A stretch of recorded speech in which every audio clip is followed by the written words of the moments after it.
Bismillahirrahmanirrahim. Assalamualaikum warahmatullahi wabarakatuh. Innal hamdalillah wassalatu wassalamu ala Rasulillah wa ala alihi wa sahbihi wa man tabi'ah wa nasarahu wa walah wa la hawla wa la quwwata illa billah. Wa ba'du faqala azza min qail fi kitabihil aziz. Qalu subhanaka la ilma lana illa ma 'allamtana innaka antal alimul hakim.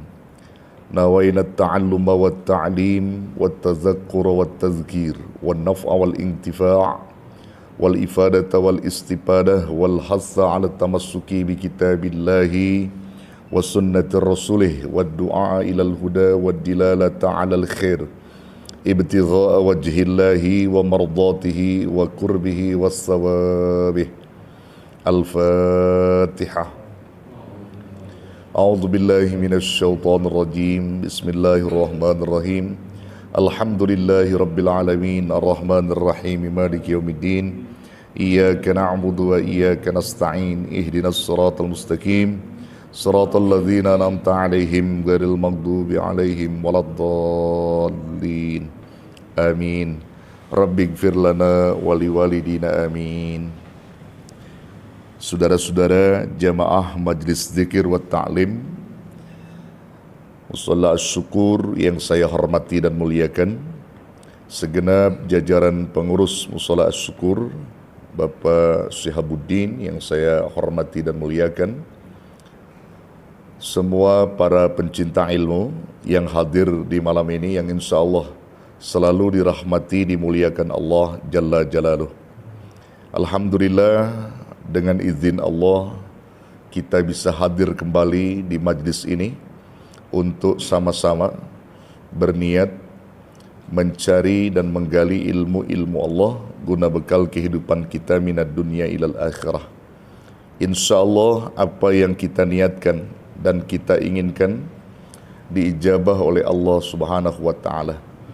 Kita diberi kesempatan hidup, diberi kesempatan waktu, dan kita mampu meluangkan kesempatan itu semua untuk dekat dengan Allah, untuk mencari keridhaan Allah Subhanahu wa Ta'ala. Maka disitulah kenikmatan yang sesungguhnya.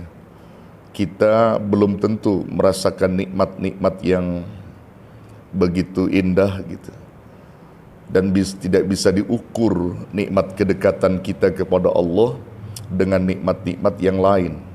Jadi ketika kita dekat dengan Allah itu menunjukkan kenikmatan yang sangat, artinya satu anugerah yang gak bisa diukur oleh apapun.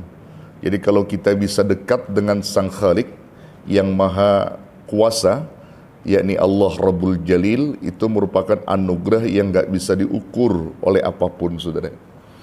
Dan itu semua perantaranya adalah iman. Perantaranya adalah iman dan Islam. Tanpa ada perantara nikmat iman Islam, kedekatan kita itu hampa gitu. Makanya nanti saudara yang dirahmati Allah, kita bisa lihat bagaimana ketika posisi kita beribadah kepada Allah. Ada orang yang beribadah karena dasarnya iman, ada juga yang dasarnya nafsu gitu, bukan iman. Karena dia ingin menggugurkan kewajiban saja, maka itu tidak ada kenikmatan. Tapi orang-orang yang didasari oleh iman dan Islamnya, maka insya Allah ibadah yang dia lakukan itu akan merasakan kenikmatan tersendiri. Baik itu ibadah ritual maupun ibadah sosial, baik ibadah mahdhah maupun ibadah ghairu mahdhah. Nah ini saudara yang dirahmati Allah, penting untuk dipahami oleh kita semua. Pada pertemuan yang lalu kita membahas tentang makom atau posisi-posisi orang-orang yang beribadah, betul ya? Ada 3 makom, ada 3 tempat di mana orang itu beribadah kepada Allah, yang masing-masing punya kenikmatan tersendiri gitu. Nah ibadah yang pertama yang kemarin kita sebut siapa? Makomnya ibadah seorang budak ya, seorang pembantu. Dia beribadah karena takut dengan majikan, takut nggak digaji, takut nggak diberikan sesuatu, makanya dia ibadah. Dan mungkin juga apa yang dia lakukan melalui ibadah seperti seorang pembantu tadi, di situ ada kenikmatan karena yang dia raih itu adalah balasan gitu. Nah, itu makomnya pembantu atau makomnya seorang budak ketika dia beribadah. Ada lagi makom ibadahnya seorang siapa? Pedagang. Ya, bagaimana pedagang itu beribadah? Di sini diumpamakan atau dijelaskan bahwa orang dagang itu melihatnya untung rugi gitu. Kalau dia nggak dagang dia rugi, kalau dia berdagang mungkin ada untung, ada rugi dan seterusnya lah. Tapi paling tidak dia berdagang dia lakukan karena di situ sudah ada harapan bahwa walaupun dikit untungnya tetap ada gitu. Tetapi mereka dia dalam hal ini beribadah hanya melihat untung ruginya saja, saudara. Tidak melihat bagaimana sebenarnya ridho dari Allah itu. Jadi untung ruginya saja yang dia lihat gitu. Nah, ini juga makom ibadah macam ini ada kenikmatan bagi mereka tentu saja. Nah, ada lagi makom yang tertinggi yaitu makomnya siapa? Seorang yang ikhlas atau mukhlisin atau muhibbin, orang-orang yang mencari cinta Allah, orang-orang yang ikhlas kepada Allah. Nah, kalau mereka makomnya ini makom tertinggi. Kalau dia beribadah itu sebenarnya nggak takut dengan neraka, bukan mengharapkan bahwa dirinya masuk surga, juga tidak takut dibakar neraka. Dia berharap hanya ridho Allah gitu. Karena semua surga neraka itu hak prerogatif Allah. Dia serahkan semua kepada Allah. Jadi kalau dia diperintah untuk beribadah, diciptakan hidup oleh Allah ini untuk beribadah, dia beribadah. Karena itu tugas dia dan merupakan kebutuhan antara hamba dengan Khalik. Ya, jadi sekali lagi orang yang ketiga ini, makom ketiga yaitu makomnya para muhibbin, para mukhlisin, mereka tidak pernah melihat akan posisi surga dan neraka, tapi keridhaan Allah yang mereka gapai gitu. Keridhaan Allah yang mereka cari dan tempuh gitu. Semaksimal mungkin mereka berusaha agar ibadahnya itu diterima oleh Allah. Sehingga ketika dia beribadah, dia jaga betul. Kalau dia sudah beribadah, maka jangan sampai ibadahnya itu kotor dengan sikap-sikapnya, kotor dengan akhlak-akhlak tercelaknya. Dia nggak mau itu. Ya, dia nggak mau kotor dengan lisannya, dia nggak mau kotor dengan tangannya, dengan kakinya di saat di luar ibadah gitu ya. Maka itu dia jaga betul. Nah, makom ketiga inilah yang sesungguhnya memiliki predikat kedekatan pada Allah Subhanahu wa Ta'ala. Maka kita lanjut kembali apa yang kita sebutkan kemarin. Nah, karena itu saudaraku yang dirahmati Allah, ada orang yang beribadah mencapai puncak kenikmatan, ada juga yang tidak mencapai puncak kenikmatan. Jadi ibadahnya itu asal saja.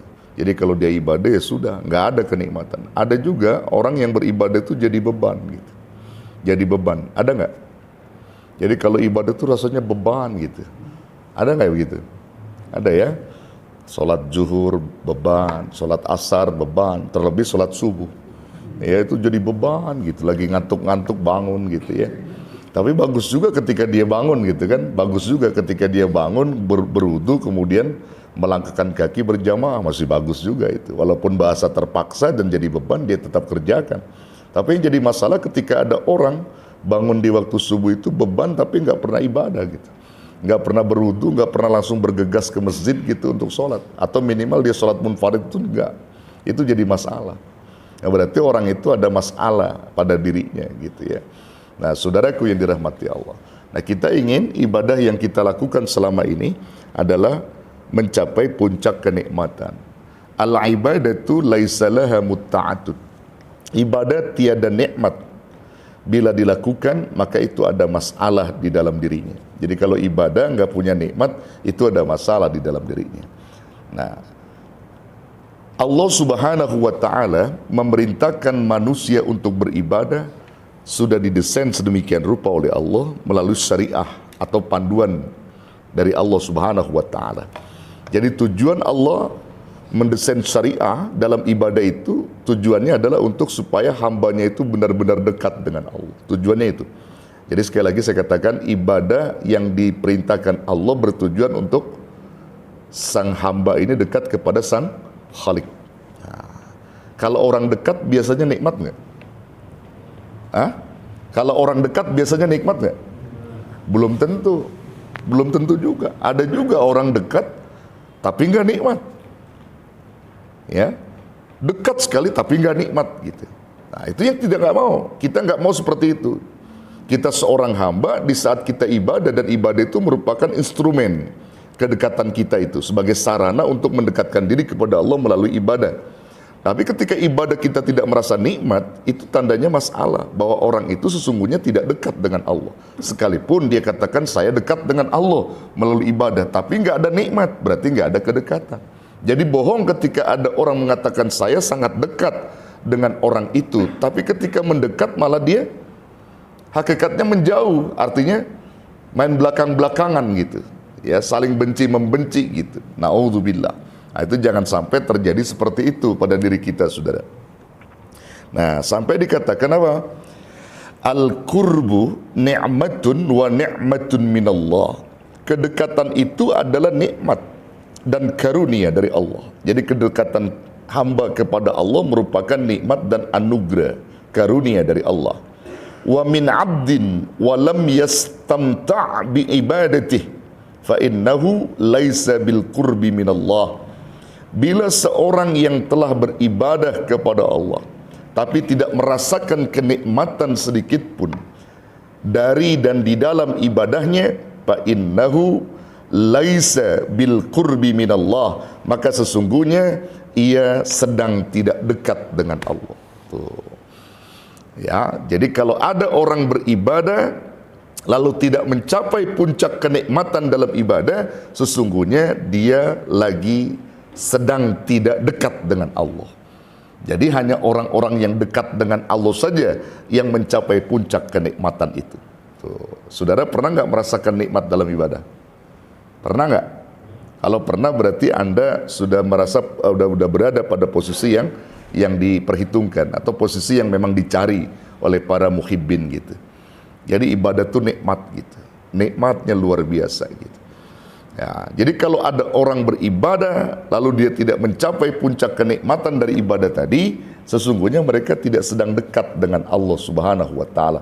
Padahal kedekatan itu merupakan anugerah tadi yang dibilang ya, anugerah, bahkan nikmat yang sungguh luar biasa. Dalam posisi lain, saudara, manusia itu mencari kedekatan-kedekatan, ya, bahwa anugerah kedekatan itu juga diikhtiarkan oleh banyak manusia. Semua orang berikhtiar untuk mencari kedekatan dalam hal lain ya, dalam hal lain. Ya, sebut saja begini, saudara. Manusia kadang ingin dekat dengan apa yang ia cintai, dengan apa yang ia sayangi. Namun terkadang kedekatan dia kepada apa yang ia sayangi, apa yang ia cintai tadi, itu beraneka ragam cara. Ada cara-cara yang benar, ada cara-cara yang salah. Saya mau kasih contoh begini, saudara.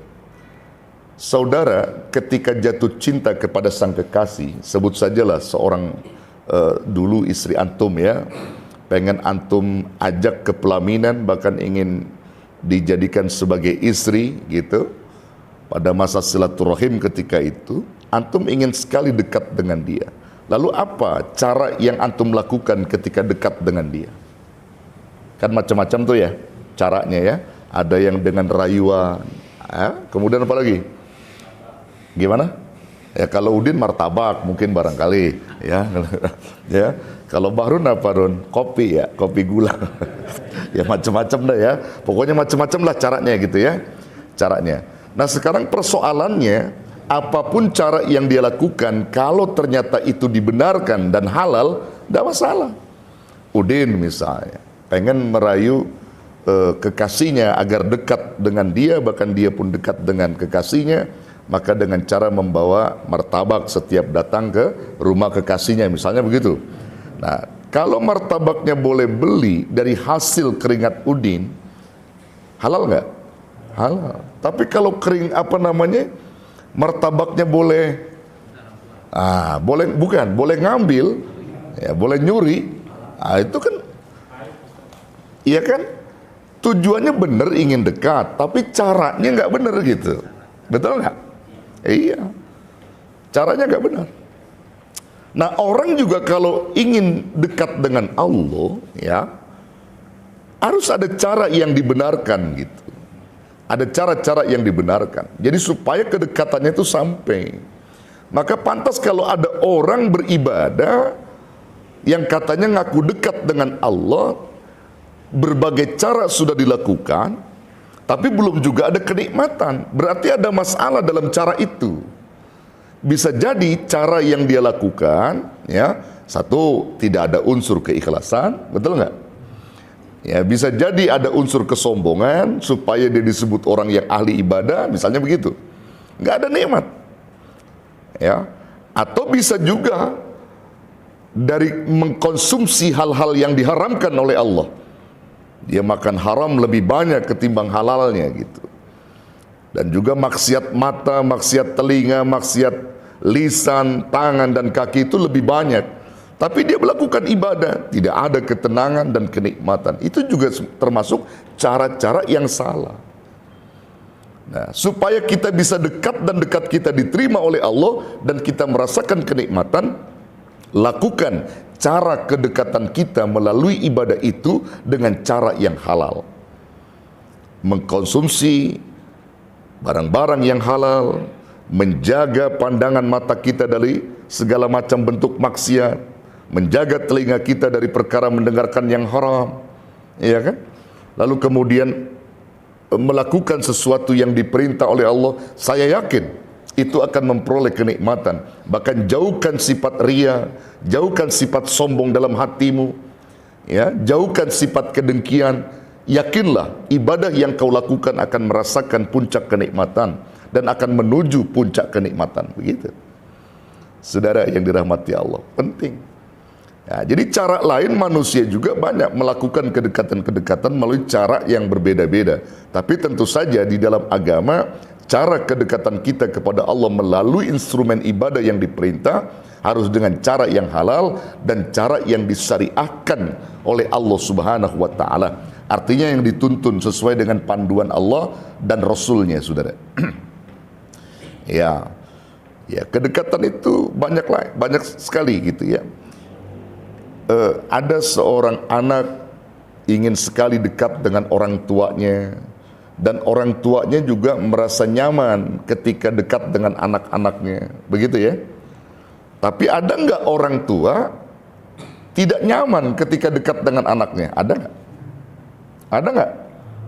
Ada. Dan anak itu juga tidak nyaman dekat dengan orang tuanya. Ada. Itu tadi cara yang mereka lakukan, yang tentu saja dengan cara yang salah. Gitu. Suami ingin dekat kepada istrinya, istri juga selalu dekat dengan suaminya misalnya. Maka ketika istri merasa nyaman ketika dekat pada suaminya, di situ keberhasilan seorang istri mendekati suaminya karena dia merasa nyaman. Karena ada sesuatu yang dia lakukan dengan cara yang bagus, yang halal. Misalnya ketika dia mendekat dengan suaminya, dia berdandan dulu, misalnya begitu ya. Kemudian dia bersolek dulu gitu kan, pakai minyak wangi dulu, sehingga suaminya tidak menjauh ketika didekatin, tapi justru malah merangkulnya. Nyamanlah seorang istri tadi. Kenapa? Karena cara yang dilakukan melalui kedekatan terhadap suaminya itu dengan cara yang benar. Coba seandainya istri ingin dekat dengan suaminya dan katanya ingin nyaman dekat dengan suaminya, tapi cara berpakaian istri pun tidak sesuai yang kita inginkan, minyak wanginya pun tidak sesuai yang kita inginkan. Sebut saja dia berpakaian daster yang udah bolong-bolong, lalu kemudian pakai lipstiknya di pipi kayak badut, lalu kemudian pakai minyak wanginya Remason atau minyak angin. Kira-kira suami gimana? Nggak nyaman, dan juga dia juga merasa nggak nyaman karena suaminya menjauh. Karena cara yang didekati, cara yang dia lakukan dalam mendekati suaminya nggak benar gitu. Saudaraku yang dirahmati Allah, jadi orang beribadah itu bisa mencapai puncak kenikmatan manakala cara yang dilakukannya benar. Pamauhibatul qurbi hiya wa'dullah alladzi a'addahu liman yasiru fi durbil lazzat ay subulus salam. Maka anugerah kedekatan adalah janji Allah yang dia Allah sampaikan atau siapkan bagi siapa saja yang menempuh jalan keridhaan-Nya. Jadi maksudnya anugerah kedekatan itu Allah sudah janjikan kepada siapa saja dari hamba-hambanya yang menempuh jalan keridhaan. Tadi yang saya bilang, kalau caranya menempuh jalan ibadah itu karena ingin mencari keridhaan Allah yang tentu saja dengan cara keikhlasan, maka insya Allah nikmat itu akan sampai pada diri dia kalau mencari keridhaan Allah semata. Gitu saudara. Nah, contoh seperti hadis begini, ada hadis menyebutkan, ada hadis dari sanad Abu Hurairah, Nabi pernah menyebutkan tentang dekatnya seseorang dan jauhnya seseorang. Ya, ada dua sifat di situ. Ada sifat kedermawanan, ada sifat kebakhilan. Sifat dermawan, ini bagi yang benar-benar dermawan. Kata Nabi apa? Asy-syakhiyu qaribun minallah wa qaribun minal jannah wa qaribun minan nas wa ba'idun minan nar. Orang-orang yang dermawan, tanda kutip ya, kedermawanan yang tujuannya benar. Dermawannya dia ikhlas karena Allah, mencari keridhaan Allah semata di balik kedermawanannya. Maka orang yang macam itulah yang dekat dengan Allah. Dia dermawan, dekat dengan Allah, dekat dengan surga, dekat dengan manusia, dan jauh dari neraka. Kalau kedermawanannya benar. Tapi ada nggak orang dermawan dibuat-buat? Ada nggak? Kedermawanannya dibuat-buat? Ada. Nah, itu yang menjadi bencana sebenarnya. Menjadi bencana, kedermawanan dibuat-buat. Sebut saja ketika dia ingin sumbang musola atau masjid, undang stasiun TV, shooting, kan begitu. Lalu kemudian sebarkan, karena niatnya supaya dibilang ini saya yang membantu musola, yang membantu masjid. Ya keliru. Itu nggak nyaman dan nggak ada nikmat, Pak. Tapi kalau orang yang dermawan, dia benar-benar dermawan, kedekatan dia kepada Allah menjalankan perintah kedermawanan juga benar, dan Allah akan ridho dengan dia, kan begitu. Jadi membuang sifat-sifat ria, ujub, takabur dibuang oleh dia, gitu saudara ya. Nah, orang bakhil sudah pasti, kalau orang bakhil itu sudah pasti al-bakhil, al-bakhilu, orang yang bakhil itu apa?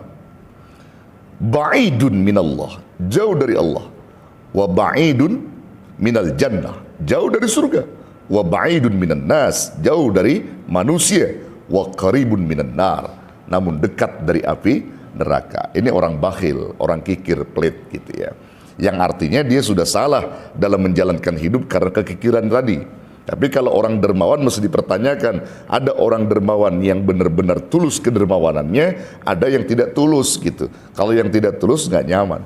Saudara begini sajalah, kalau saudara katakan melakukan sesuatu tapi tujuannya karena mencari ridho Allah, akan nyaman saudara, benar, akan tenang. Tapi ketika saudara melakukan sesuatu tujuannya karena selain daripada Allah, ini yang membuat tidak nyaman. Coba saja, sebut aja dah kondangan. Ayo saya tanya kondangan. Antum kalau kondangan tujuannya apa? Apa tujuannya? Ya, kalau yang benar apa? Silaturahim, memenuhi undangan sahibul hajat. Dan itu pun kita niatkan karena Allah. Ada nggak orang kondangan niatnya cari makan? Untuk makan di sana gitu?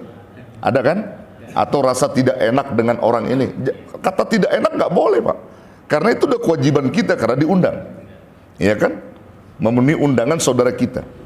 Kalau ada orang niatnya karena ingin mencari makan di sana, maka di saat diuji oleh Allah di tempat kondangan itu makanan habis, amplopnya sudah masuk kondangan, nyesel nggak?